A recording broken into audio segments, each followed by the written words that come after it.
Eu saúdo a amada Igreja de Cristo em Votorantim, com a graça e a paz ao Senhor Jesus Cristo. Amém. Obrigado.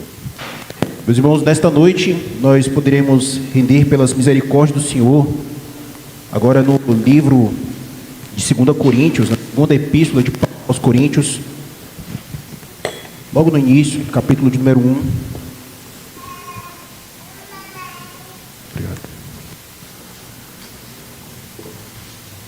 Peço que os irmãos suas Bíblias na segunda epístola de Paulo aos Coríntios. A leitura que eu farei será dos versículos 3 a 11 do capítulo 1. No entanto, a exposição da palavra ela se limitará aos versos 3 a 7. 2 Coríntios, capítulo de número 1, leitura a partir do verso 3 ao verso 11, mas a exposição nos versos 3 a 7. Diz assim a palavra da salvação: Bendito seja o Deus e Pai de nosso Senhor Jesus Cristo, o Pai de misericórdias e Deus de toda consolação. É Ele que nos conforta em toda a nossa tribulação, para podermos consolar os que estiverem em qualquer angústia, com a consolação com que nós mesmos somos contemplados por Deus. Porque assim como os sofrimentos de Cristo se manifestam em grande medida a nosso favor, assim também a nossa consolação transborda por meio de Cristo. Mas se somos atribulados, é para o vosso conforto e salvação.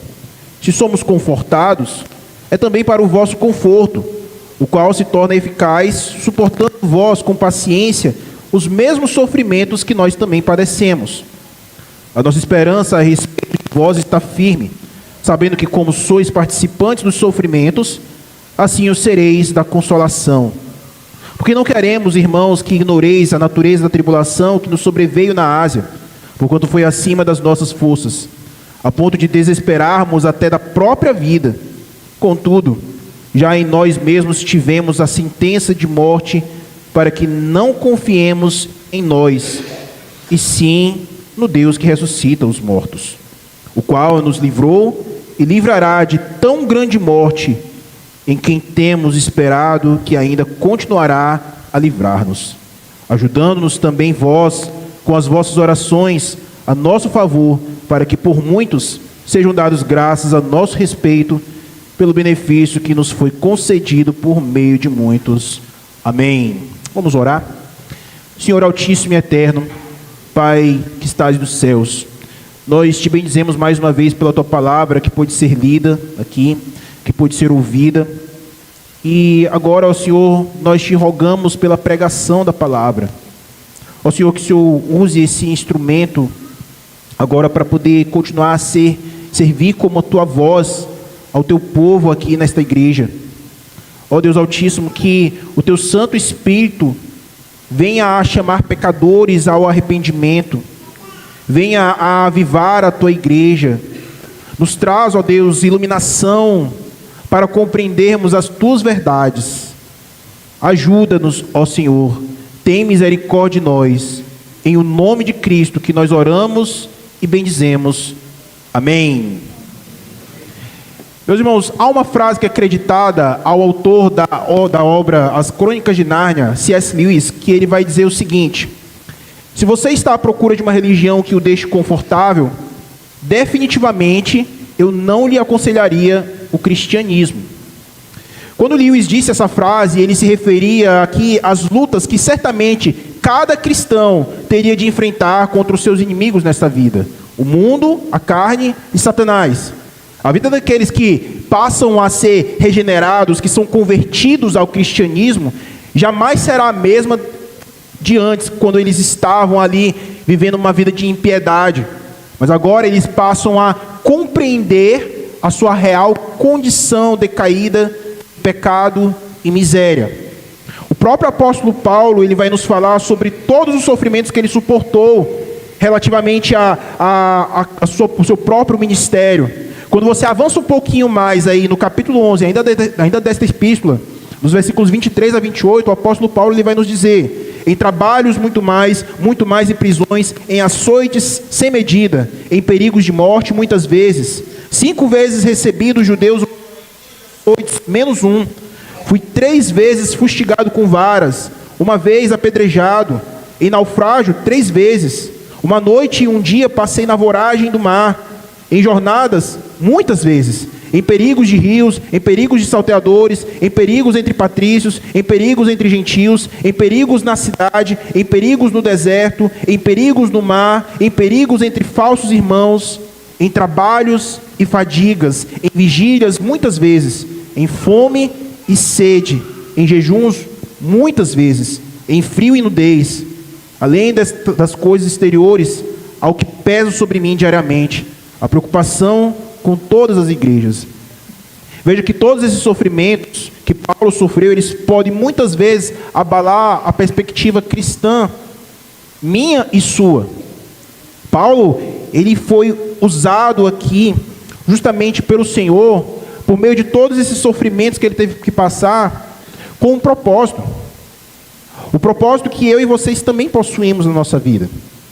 Paulo aqui vai mostrar, logo no início da Epístola aos 2 Coríntios, a dor da aflição que ele teve de passar, e que muitas vezes eu e vocês também passamos, e que muitas vezes ela vai resultar aqui em rupturas, em relacionamentos, em amargura, mas ela não deve ser dessa forma.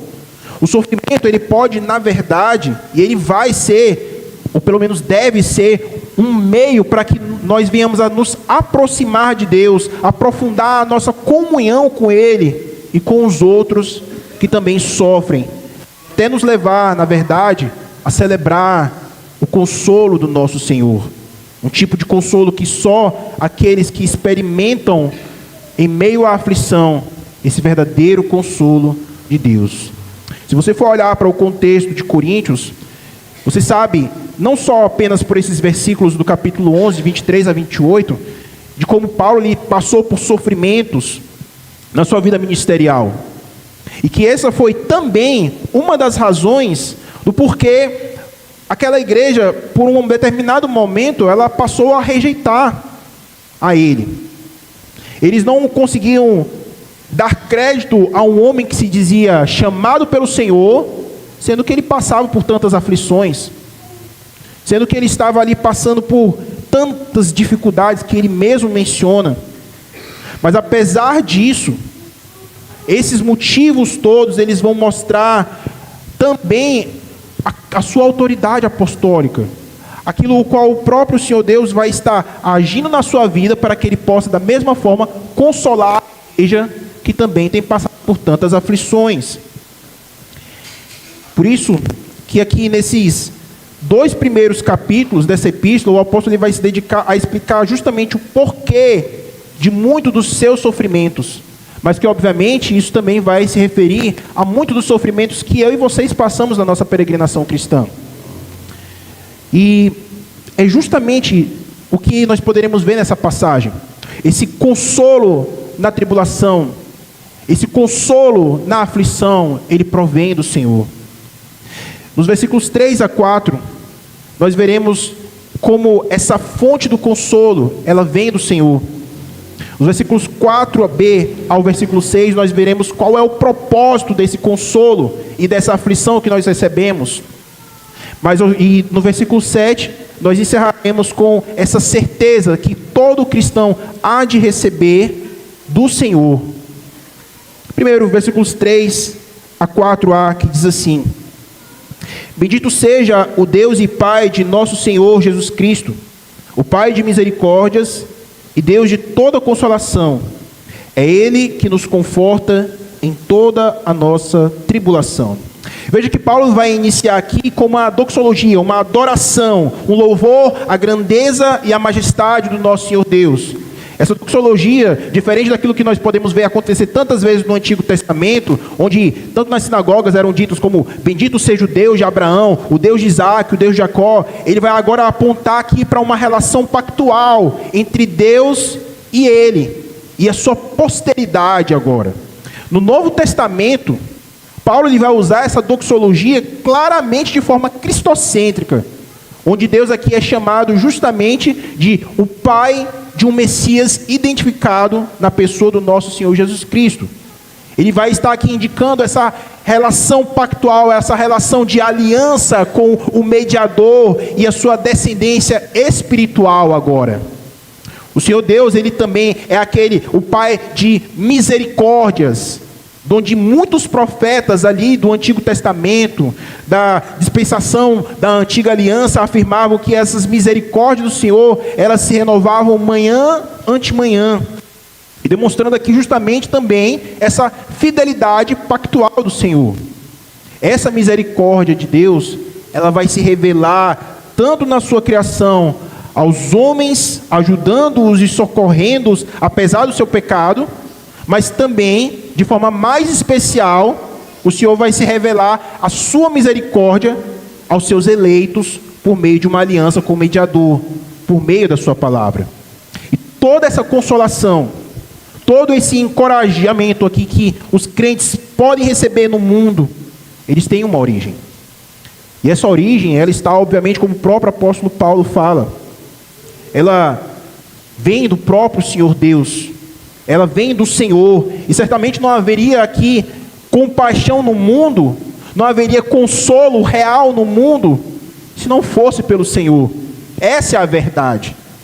É justamente porque nós sabemos que Deus é um Deus de onde emana essa misericórdia, que nós podemos então ter a certeza de que Ele não vai desamparar aos seus filhos em meio às aflições, em meio às tribulações, como Ele não desamparou certamente a Paulo. As tribulações que Paulo aqui vai se referir, de forma mais específica na perícope seguinte, possivelmente seria aqui um tumulto que aconteceu ali, quando você olha Atos, capítulo de número 19, todo aquele tumulto que aconteceu na cidade de Éfeso, ao qual ele foi ali perseguido, diante daqueles ourives da deusa Diana. Há alguns estudiosos que vão apontar para isso, para essa possibilidade, mas que ao mesmo tempo o próprio Senhor Deus foi aquele que o livrou de tal sofrimento.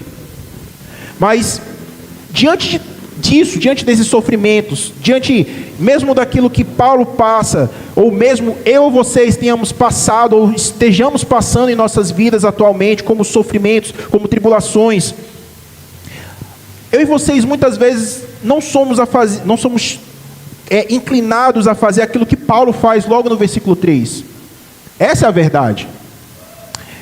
Nós podemos identificar aqui que esse Senhor é obviamente o Senhor de onde vai fluir, onde é a fonte de todo o consolo. Mas o que é que Paulo faz logo no terceiro versículo? Ele bendiz ao nosso Senhor. Quantas vezes eu e vocês estamos realmente inclinados a poder agradecer a Deus em meio às tribulações? Quantas vezes eu e vocês, na verdade, somos muito mais rápidos a murmurar contra o Senhor, a não reconhecer a sua misericórdia, a achar que Ele tem nos abandonado e que tem simplesmente deixado com que passemos por aflições. Essa é uma realidade que eu e vocês certamente já devemos ter passado. Nós não conseguimos entender imediatamente, obviamente, pela limitação que nós temos do nosso próprio pecado, na nossa mente, afetando, mas certamente, muitas vezes nós não estamos prontos, nem preparados para poder bendizer o Senhor em meio às dificuldades, em meio às aflições. Mas Paulo faz justamente isso, e obviamente, eu e vocês devemos imitá-lo nessa atitude.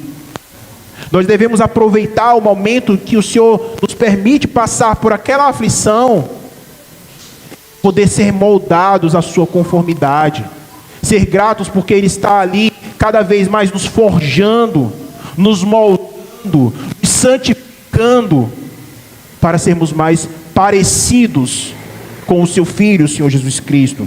Nós devemos bendizer o nome do Senhor, que vai renovar as suas misericórdias ao seu povo, ao qual Ele elegeu desde a eternidade e que Ele prometeu salvar. Nós devemos ter aqui, obviamente, diante disso, um coração sempre pronto ao contentamento. Nós devemos ter aqui, diante disso, uma confiança sempre pronta diante do Senhor, Nós pudemos aprender hoje pela manhã um pouco, ao ver o Salmo de número 121, o como na nossa peregrinação cristã nós confiamos no Senhor pelo seu poder de ter criado todas as coisas, mas também da mesma forma o Senhor, Ele continua a prover o seu povo na nossa caminhada cristã.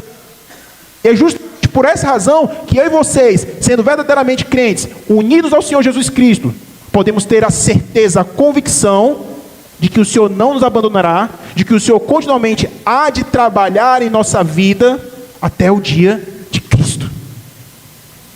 É justamente por meio das aflições que nós somos então a agir como Paulo, bendizendo o seu santo nome em meio às tribulações, em meio às dificuldades, mas também é justamente em meio às aflições que eu e vocês também somos capazes ali de poder conhecer de forma mais eficaz, de forma mais completa o próprio caráter do nosso Senhor. Nós podemos conhecer os seus atributos, de como a sua misericórdia ali para com pecadores que estão ali em um mundo caído, mas esse Senhor, Ele demonstra a sua graça, Ele demonstra a sua misericórdia, Ele demonstra a sua santidade, demonstra a sua justiça aplicada fé em Cristo Jesus.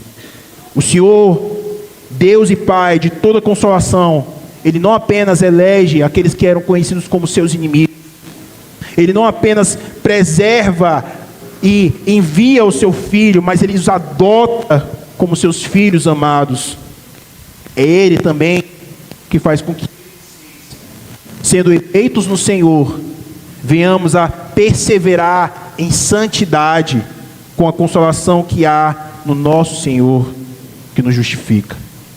O sofrimento, na minha ou na sua vida, na vida de Paulo, ou de tantos personagens da história cristã,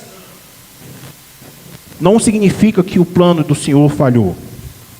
Eu sei que muitas vezes nós, talvez aqueles que passaram por alguma igreja que tivesse uma teologia equivocada e que sempre busca falar, deixe de sofrer, pare de sofrer, um cristão não sofre. Isso não é realidade. Essas pessoas que afirmam isso, na verdade, elas não conhecem o que é de fato o cristianismo, ou o que é a Sagrada Escritura.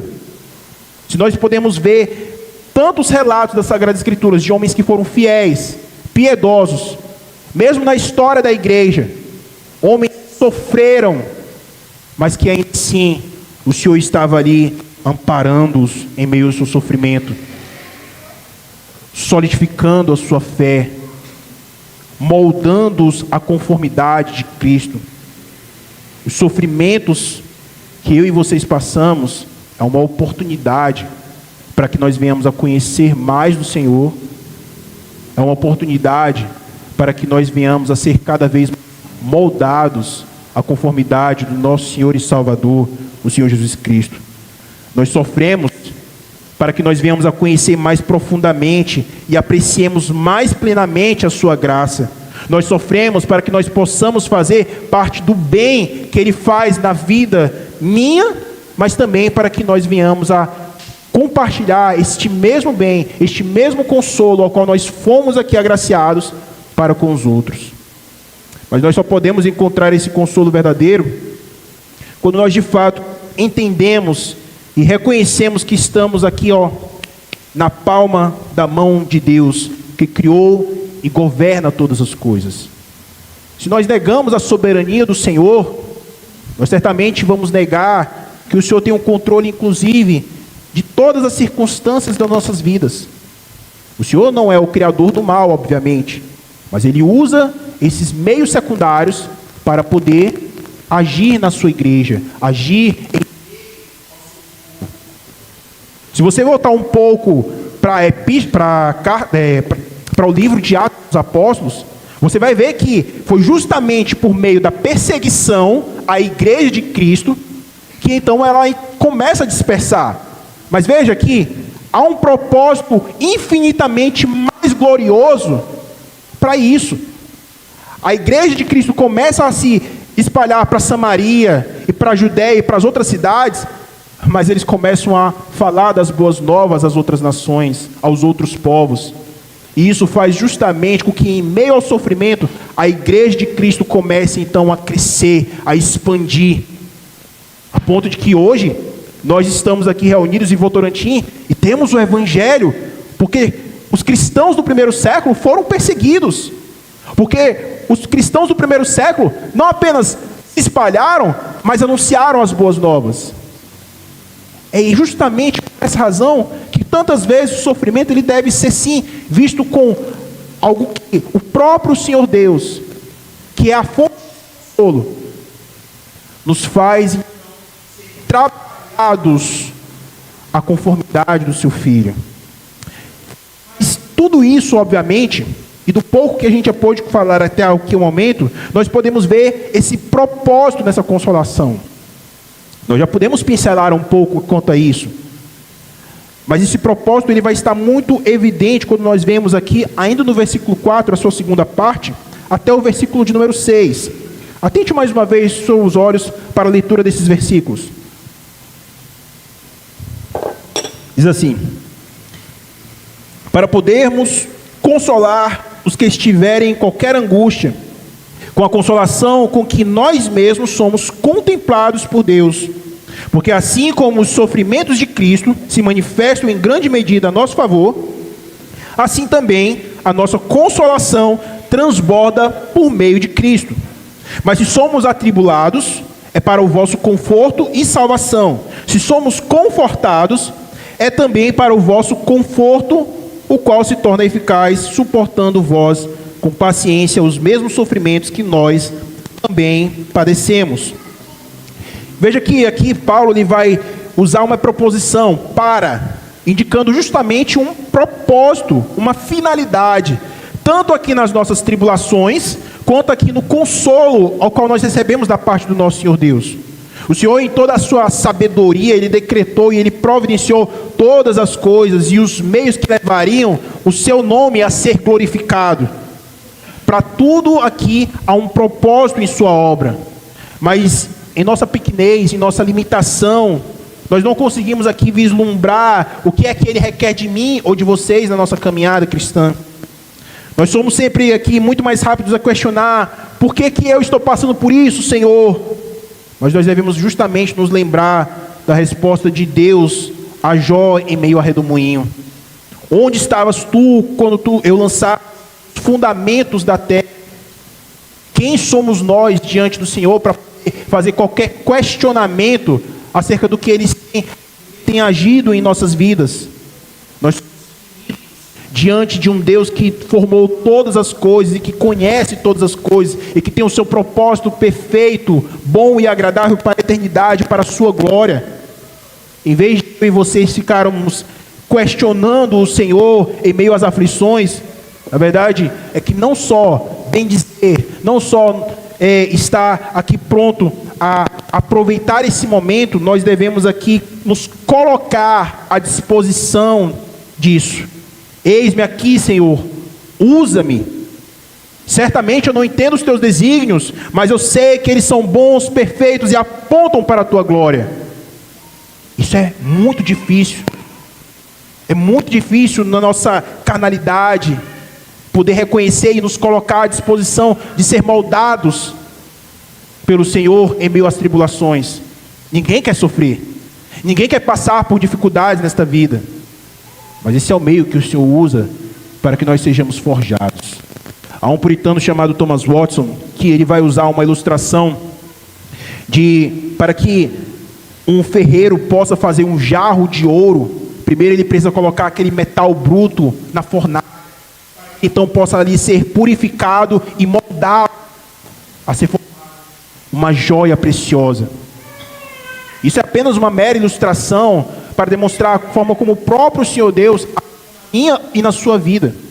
O Senhor nos lança na fornalha para que nós venhamos então a ser moldados cada vez mais, e Ele nos purifica, Ele nos molda, Ele nos santifica, para sermos mais parecidos com a joia que é o nosso Senhor Jesus Cristo. Eu e vocês somos formados dessa forma, somos santificados dessa forma, e mesmo que nós já tenhamos passado por um momento de solidão, onde nós muitas vezes estamos passando por aflições e fingimos ser uma pessoa que está bem com a nossa vida, fingimos que na verdade tudo está ok, que tudo está bem ao nosso redor e refletimos isso em meio à igreja, inclusive, a verdade é que nós não devemos, de modo algum, colocarmos em uma situação de sofrimento privado, de sofrimento oculto aos nossos irmãos. Muitas vezes os nossos sofrimentos eles vão nos levar justamente para o vale da sombra da morte. Até mesmo o nosso desejo de adoração ele vai às vezes esfriar. Quando nós passamos por esse tipo de situação, às vezes é que nós vamos até mesmo nem desejar ter qualquer comunhão com a igreja, comunhão com o Senhor, com a sua palavra, com os irmãos da igreja. Isso são coisas que vão resultar. Mas nós precisamos entender aqui que nós somos aqui sofredores, chamados por Deus para poder ministrar a outras pessoas em sofrimento também. Pois é justamente por esse meio que o sofrimento em nossas vidas, que o Senhor ele vai trazer consolo às pessoas. É justamente pelos sofrimentos que muitas vezes irmãos da igreja estão passando, que nós devemos estar sempre prontos também a poder conhecer os sofrimentos dos nossos irmãos e nos dispor a ajudá-los na sua caminhada cristã. Essa foi inclusive uma das aplicações que eu também utilizei na Escola Bíblica Dominical. Aqueles que estavam aqui nesta manhã puderam ouvir um pouco disso. O cristão ele deve sim servir de muleta para aquele outro cristão, o mais maduro com o menos maduro. Todos nós somos chamados aqui como corpo de Cristo, ao qual Ele é o cabeça. Nós somos chamados aqui a andarmos unidos, justamente porque nós somos unidos a Cristo. Nós somos unidos com o nosso Senhor, onde todos esses crentes, eles são membros do corpo de Cristo, e que certamente compartilhamos aqui, tanto dos seus sofrimentos, quanto também de sua glória na eternidade. O apóstolo Paulo ele vai falar na sua epístola aos Romanos, capítulo 8, versículos 17 e 18, dizendo: ora, se somos filhos, somos também herdeiros, herdeiros de Deus e co-herdeiros com Cristo. Se com Ele sofremos, também com Ele seremos glorificados. Porque para mim tenho por certo que os sofrimentos do tempo presente não podem ser comparados com a glória a ser revelada em nós. Veja que o versículo 6, ele vai demonstrar justamente essa relação de causa e efeito, onde tanto os sofrimentos desta vida, como o consolo recebido da parte do nosso Senhor Deus, eles vão apontar para essa consolação aos outros também. Paulo só pôde aqui também ser aquele que consolava os irmãos em Coríntios, porque o Senhor obviamente permitiu com que ele pudesse passar por tantas situações de aflição. Eu tenho que dizer que, na verdade, o Senhor ele costuma trabalhar ainda mais naqueles que são os ministros da palavra, para que eles possam estar cada vez mais habilitados e capacitados a poder consolar o povo de Deus. O Senhor ele tem esse trabalho na vida de ministros da palavra e daqueles que almejam ser os pastores do rebanho do Senhor. O Senhor ele vai moldar através dos sofrimentos aqui nesta vida, aqui na terra, para que nós sejamos cada vez mais santificados. Há um puritano chamado Jeremiah Burroughs, que ele vai apontar que a maneira habitual de Deus agir com o seu povo é justamente dando-lhe provações e aflições para ensinar-lhes mais de si mesmo e prepará-los para um melhor serviço ao Senhor. E especialmente, então, quando ele planeja que eles sirvam mais publicamente em maiores capacidades. Paulo vai nos dizer que o conforto recebido da parte de Deus em nossas vidas, ele não deve ali ficar, inclusive, estancado. Ele não deve ficar limitado a nós. E é justamente por essa razão que mesmo que o Senhor permita com que nós venhamos a passar por dificuldades nesta vida, mesmo que eu e vocês venhamos a até mesmo ser consolados pelo Senhor, nós não devemos ali receber aquele consolo do Senhor e não repassar a outros irmãos também. Nós devemos, na verdade, ser aqueles que estão prontos a encorajar aos outros irmãos da igreja também, quando passam por alguma aflição. O Senhor está ali nos equipando com o seu consolo, e agora, equipados com esse consolo em meio à aflição, nós estamos preparados, nós estamos habilitados a poder consolar a outros também, que são os nossos irmãos.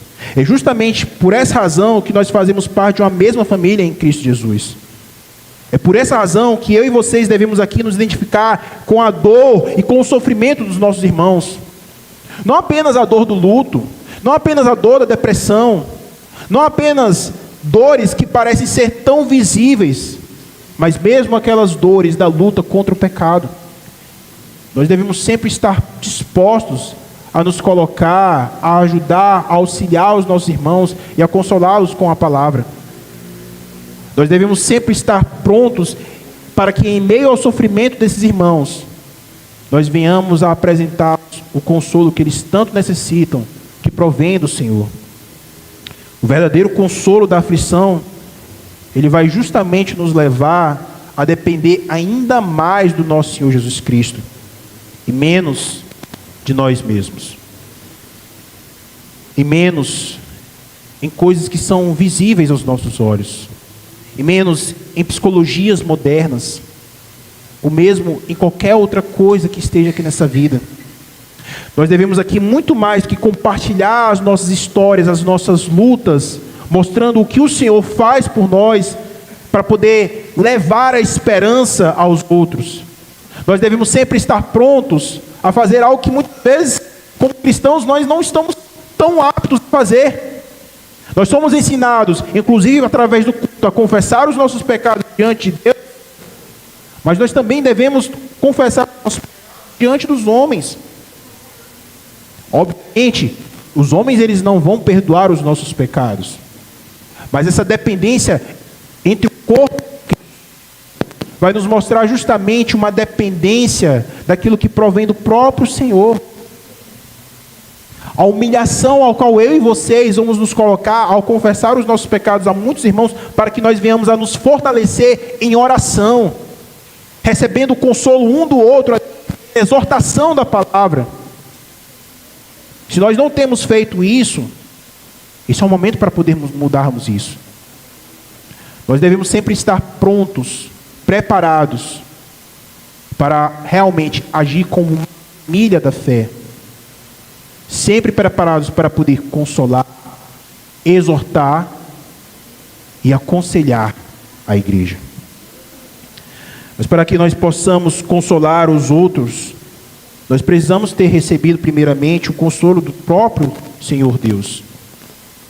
Como é que eu posso compartilhar o verdadeiro consolo que qualquer outra pessoa esteja necessitando, se eu mesmo não tenho recebido esse consolo da parte do nosso Senhor Jesus Cristo? Se eu tenho negligenciado os meios de graça dia após dia, como é que eu então estarei equipado para que eu possa não apenas ser consolado, mas que também para que eu possa consolar aos outros? Como é que eu poderei então consolar alguém, se nem mesmo eu me reúno no ajuntamento solene, no dia do Senhor, para prestar adoração a Ele? Como é que eu posso estar equipado pela palavra, se eu deixo de lê-la, se eu deixo de orar, se eu deixo de poder me dedicar um tempo da minha vida a este Senhor, de onde flui todo o consolo? A verdade é que se eu não estiver à busca disso, eu não vou ter consolo, eu não vou ter como passar esse consolo para outras pessoas. Esse trabalho ele deve partir inicialmente da nossa própria vida. Eu e vocês devemos buscar inteiramente, diariamente, esse consolo naquele que é onde flui todo esse consolo. Nós temos o privilégio de sermos chamados de filho de Deus, mas nós temos tantas vezes negligenciado as bênçãos que nós recebemos de ouvir a sua voz reconfortante falando diariamente conosco em sua palavra. Mas para aqueles que certamente têm sido usados, apesar de suas lutas, que têm sido ali habilitados pelo Santo Espírito de Deus e confiam na obra do nosso Senhor Jesus Cristo, há uma certeza nessa consolação. Esse é o terceiro ponto, versículo de número 7. Diz assim: a nossa esperança a respeito de vós está firme, sabendo que como sois participantes dos sofrimentos, assim o sereis da consolação. Veja que Paulo vai olhar aqui e ele sabe que há uma esperança certa para aqueles que participam dos sofrimentos de Cristo. Aqueles que começaram a fazer parte da nova criação, inevitavelmente eles irão progredir, eles irão crescer nesse novo estado de vida. E isso vai significar que eles crescerão aqui na vida espiritual, pois somos feitura dele, somos criados em Cristo para boas obras, as quais Deus de antemão preparou para que andássemos nela. E também estou plenamente certo de que aquele que começou a boa obra em vós há de completá-la até o dia de Cristo. O Senhor, Ele não vai nos abandonar, Ele está ali constantemente agindo na minha e na sua vida. Ele está ali constantemente nos dando essa certeza, e Ele está trabalhando com o seu Santo Espírito até o dia de Cristo. Nós temos tantas bênçãos diante do Senhor, e se você avançar um pouquinho a sua Bíblia para Efésios capítulo 2, você vai ver que se você for de fato, unido a Cristo, você tem essa certeza na sua vida. E você tem bênçãos inestimáveis, tesouros preciosos diante da sua mão. Quando você vê o versículo 5 e 6 do capítulo de Efésios, Paulo vai dizer àqueles irmãos o seguinte: e estando nós mortos em nossos delitos, nos deu vida, juntamente com Cristo, pela graça sois salvos, e juntamente com Ele nos ressuscitou e nos fez assentar nos lugares celestiais em Cristo Jesus. Isso tudo é justamente o contraste que Paulo vai fazer daquilo que ele já havia dito anteriormente nos 3 primeiros versículos. Se antes eu e vocês estávamos mortos em nossos delitos e pecados, aquilo que o Senhor Deus faz é justamente nos dar vida, Ele nos vivifica juntamente com Cristo. Eu e vocês somos avivados, somos vivificados por sermos unidos a este Senhor. Mas não apenas isso, Ele nos ressuscita juntamente em Cristo. Essa é a certeza de que eu e vocês temos, obviamente, daquele dia ao qual o Senhor há de retornar, mas também somos ressuscitados aqui nessa vida para uma novidade de vida. É justamente por essa razão que vocês estando aqui reunidos nesse ajuntamento solene, podemos ter a convicção, a certeza da promessa que nós temos no Senhor, desse maravilhoso que nós temos no Senhor Jesus Cristo. Mas nós temos também uma promessa que continua. Se antes nós éramos considerados como culpados diante de Deus, apartados de Cristo, agora unidos a Ele, o que nós somos é justamente levados a nos assentar juntamente com Cristo à destra de Deus Pai. Eu e vocês poderemos desfrutar não apenas do perdão do nosso Senhor, que nós já temos em Cristo Jesus, mas nós poderemos desfrutar de estar próximo a Ele, de estar justamente unido ao seu Filho, reconhecido como inclusive parte da sua família pactual. Veja que bênção maravilhosa, meus irmãos, é isso que eu e vocês temos. Qual maior consolo que esse? Não há consolo maior do que ter essas bênçãos por causa da obra do nosso Senhor, do Deus triuno, Yahvé. Não há consolo maior do que esse, que eu ou qualquer outra pessoa tente apresentar, que não esteja nas Sagradas Escrituras. E é justamente por essa razão, por ter essa certeza desse consolo, que Paulo tanto nos fala aqui em suas epístolas, é que agora eu e vocês devemos levar também esse mesmo consolo àqueles que tanto necessitam do maior e único e verdadeiro consolo, que é o Evangelho de Cristo, nosso Senhor. Isso nos deve alertar justamente a uma vivência agora de falar do nosso Senhor Jesus Cristo, evangelizar, testemunhar com o nosso viver a Cristo Jesus. Nem todos, obviamente, são chamados a pregar, proclamar o Evangelho publicamente, mas todos somos chamados a ser testemunhas deste Senhor. Nós sabemos como o mundo está perdido, de como há uma necessidade real em que as pessoas ouçam o Evangelho. E é justamente por essa razão que isso deveria, se nós não estamos fazendo, corar os nossos rostos de vergonha, se nós não temos testemunhado, se nós não temos evangelizado, se nós não temos falado de Cristo como aquele que que nos dá a certeza desse consolo maravilhoso, você está desprezando esse consolo. Então, é justamente, meus irmãos, pelo fato de todo o consolo que nós recebemos daquele que é o Pai de todas as misericórdias, onde há, obviamente, o propósito de que, como igreja de Cristo, venhamos a viver de fato como consoladores uns dos outros, pelo consolo maior que nós recebemos do Pai, e pela certeza que nós temos desse consolo para a eternidade, é que nós devemos viver uma vida de anunciar o maior consolo que este mundo já recebeu, o maior consolo que inimigos do Senhor, que não mereciam receber tamanha graça, eu e vocês, mas que recebemos aqui hoje, esta noite, nós devemos anunciá-lo, nós devemos testemunhá-lo. Se você que está aqui reunido esta noite e ainda não possui, não conhece esse consolo que é tão necessário, vocês têm na palavra do Senhor tudo aquilo que é necessário para você crer, para a salvação e para a obediência de forma evidente nas Sagradas Escrituras. Se coloque em total dependência do Senhor. Se coloque em total confissão dos seus pecados. Arrependa-se deles. E permita com que o Senhor volte-se para o Senhor Jesus Cristo como o único que é capaz de lhe conceder o verdadeiro consolo em qualquer aflição que você venha a passar. Somente neste Senhor há verdadeiro consolo. Aquele que foi abandonado de todo consolo, para que eu e vocês pudéssemos receber o consolo que vem do Pai. A Ele seja dada toda a glória. Amém.